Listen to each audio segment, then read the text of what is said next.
Hi everyone. This is actually a very late night video actually because I think that the green tea that I drank just now is having its effect.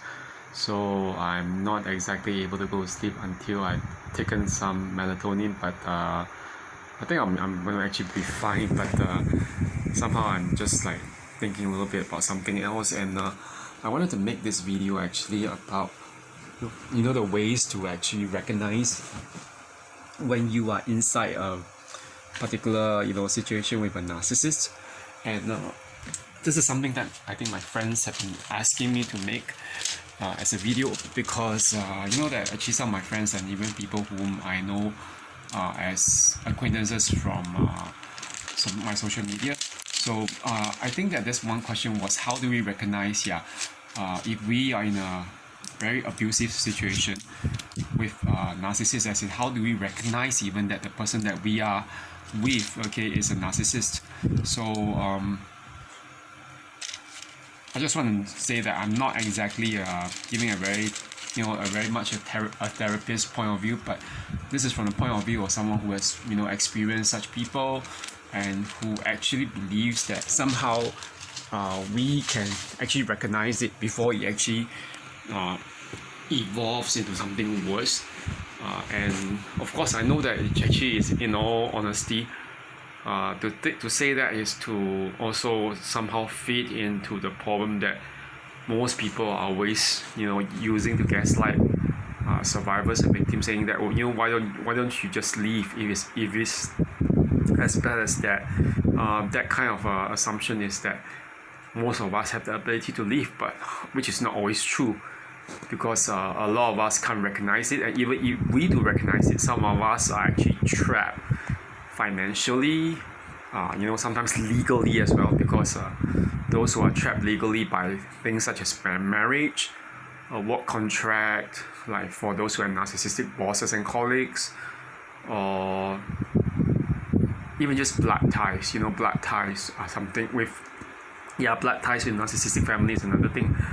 But I just let me go through something that I think is a very good telling sign, and you can just take it or leave it. I'm not forcing anything down anyone's throats, because that's not my style. And the one thing that I was talking about last time about the fourfold trauma response. This is actually talked about by psychologist Pete Walker. I was from Surviving to Thriving Complex PTSD.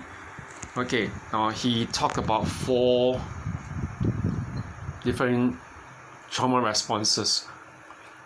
So by using this 4-fold trauma response, the mechanism or complex for recognizing the relationship as to whether it is in fact narcissistic, the whole responsibility is in fact placed on us. I mean, I know that it will make us look as if we are just simply responsible for everything, but I think it's a good way of actually making sure that we know when to actually cut it, to cut our losses. So let me go to the 4-fold complex. The 4-fold complex will be the fight, flight, freeze, and fawn response. A lot of times we don't just have one response, we can have 2 responses together, and of course the pairing of these two of the 4 responses can lead to certain complications. So for example, to fight, to engage in conflict directly, to get into a fight. Flight is to escape, to run away from the situation. And then there's freeze, where you just stop doing something, you don't want to face that problem.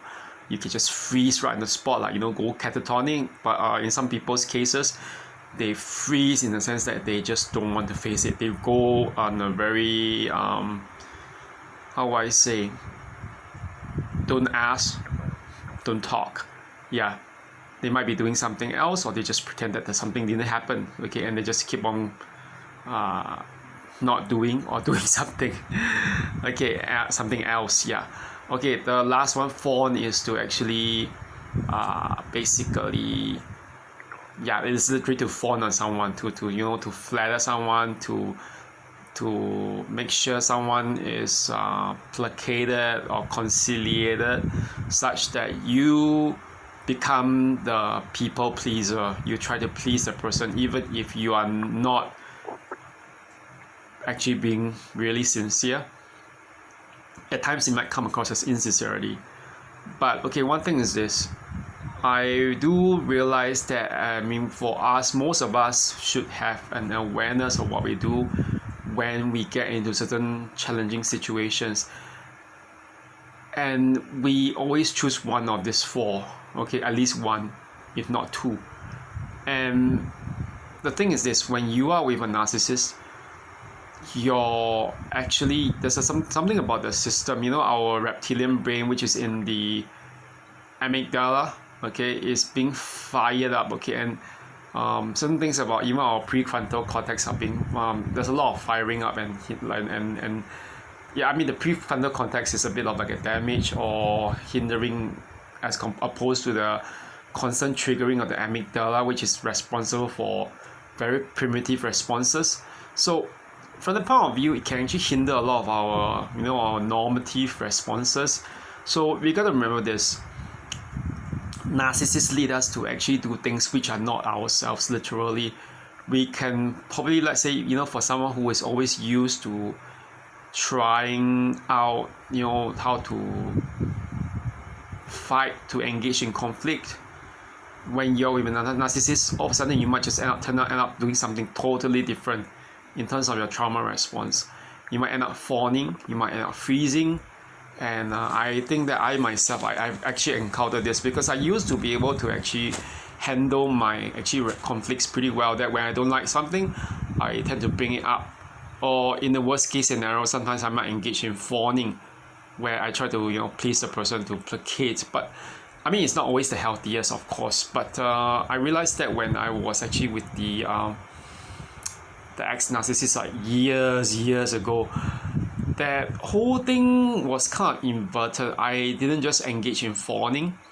Sometimes such that to the point it seems almost like I'm flattering someone, and it was rather insincere on my own part. I didn't feel like what I said was really the truth, but I had to do it because I was scared of some blow up and some case where I was gonna be shouted at for no apparent reason. And yeah, it wasn't really very sincere to me, although probably I think that the narcissist just soaked it up like, goodness, it's flattery.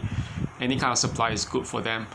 But on top of that, the thing is that I actually ended up compromising on my ability to engage in the fight response, which is kind of weird because, my friends always knew me to be very verbal and very vocal, that I would always voice my opinions when I actually always felt that something was off or something was wrong.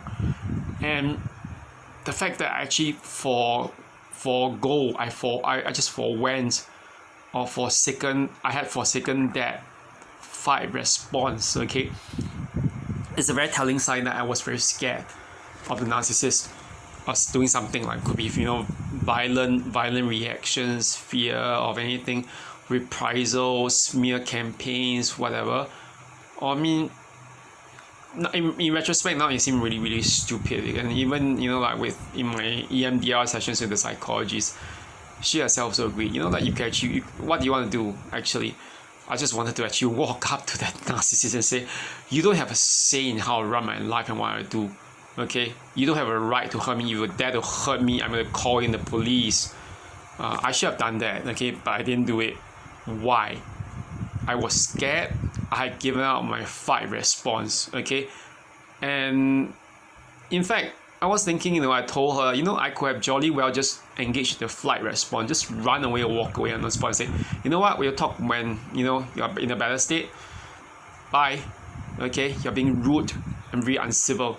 I could have done that, but I didn't do it again. So what I did was just to fawn. And fawn was so insincere. I didn't want to keep quiet, but I just kept quiet because I was worried about violence, physical violence and altercations. Okay? Someone raising the fist at me and threatening to hit me. Now that is, in retrospect, I thought that was really, really uncalled for.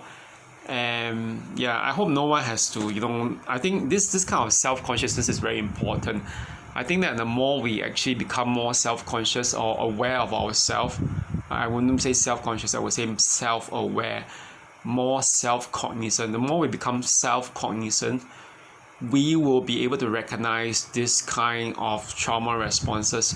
So I think in the meantime, I think it's good to focus on healing this part of ourselves, the ability to actually recognize all these trauma responses, to know when we are actually not acting like ourselves. Okay, the moment we start doing that, we are in fact in a very dangerous and unsafe relationship, because we actually are ironically valuing someone who does not actually care for us, who is using us or abusing us or even manipulating us. But we just trick ourselves or push ourselves into the kind of mistaken idea that we can change things around, okay, which obviously it's not going to work. But we just trick ourselves into thinking so, out of our empathy, out of our pride, or whatever, negative, or not negative, but whatever emotion is causing us to think that way. Okay, anyway, that's it for now. Actually will upload this in a while once I've gone to bed and rested enough. But have a good one, everyone. Bye bye.